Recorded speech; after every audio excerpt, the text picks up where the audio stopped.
is it so important that we teach kids doctrine and we teach them to really understand the biblical worldview? You know why?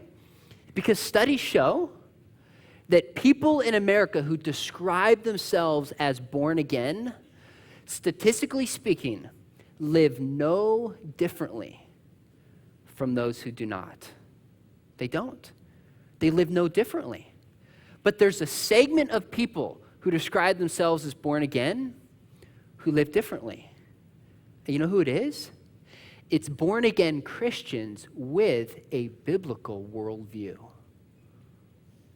That means if we actually want to shape the way that a kid lives, one critical component is shaping their perspective of the world and their beliefs, which is done in the context of relationships. In fact, I had a chapter in Apologetics for a New Generation where this is documented. You know what he said?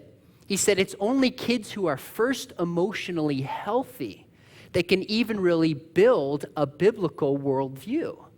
So there's relational health and there's a proper worldview together that are necessary to train somebody up to really make a difference for Jesus Christ. See, here, my concern is this. If we don't consciously train young people to have a biblical worldview, they will unconsciously accept the ideas of our culture.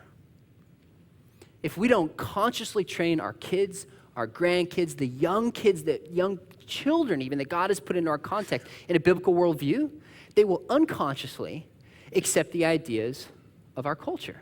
If we don't consciously do that. You know what a lot of studies show a kid's worldview is shaped by? 12 or 13 years old. Some studies show as early as 10. A kid's worldview